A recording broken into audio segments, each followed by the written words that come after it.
Alright viewer, Dan here, and welcome back to my devlog.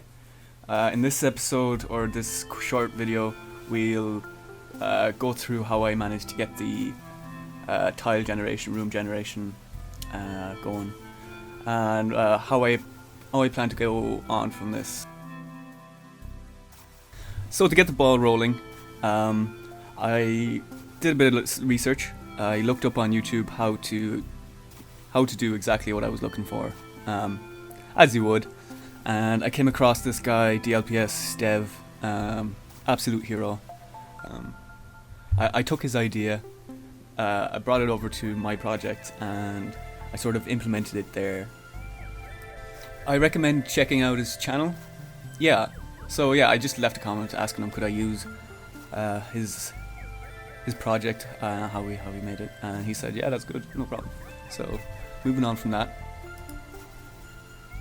So to begin my quest, I was looking for some sort of tile generation or room map generation that was in the same kind of vein as Binding of Isaac, which, if you don't know, is simple roguelike game where simple I say, but it's where you play as a little character who goes room to room collecting little items that modify your run.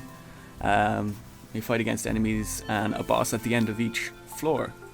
So I kind of wanted to take those ideas and bring it over to my game and see how that would work. And that's where I ran into my first problem. The way the project was set up, I couldn't directly implement it into my one, or vice versa. So I had to actually go through every node and detail and then bring it over to my project and put it on a graph there. Now, it sort of helped me get a better understanding of what was going on, what he done to get the result that he did, and I'm glad I done that, because if I did, I probably still wouldn't understand quite how I did what I did. Here's the moment I managed to get it right.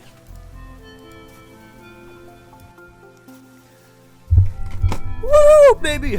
I did it! To get this result, I just made a room, just one room, and what we did with that room is we printed over and over and over again. So then we set which wall is which axis, so x plus, x minus, y plus, y minus. So we have an orientation for the room we've just made. And then we set anchors to each side of the room itself. So the room itself is 1,000 squares, 1,000 by 1,000, and then from the center of the room we move 1,000 over to x plus. We set a marker there for the room center, and we do the same for every side.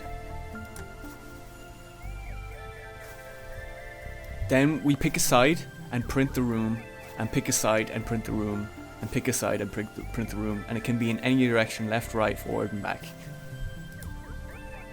So we need to decide how many rooms we want to print. So I set a variable of rooms on the player character. So when the player character spawns, it will spawn, say, 10 rooms. And from those 10 rooms, it's going to print in any direction, in a random direction, 10 times.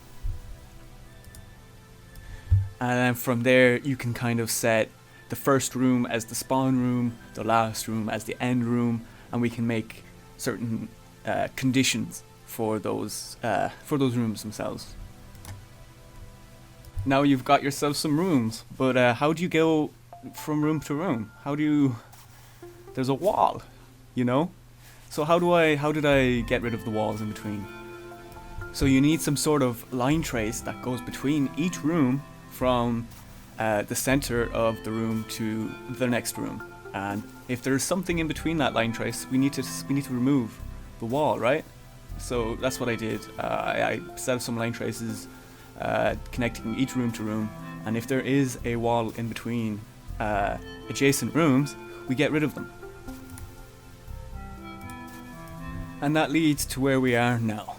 I still have a ways to go, as you can tell, but it's nice to see progress like this, and hopefully I'll have something playable before too long.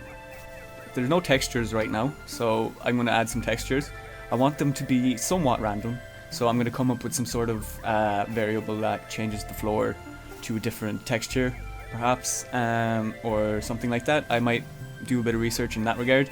I'm working on some custom textures, new player characters, new enemies, various items, things like that.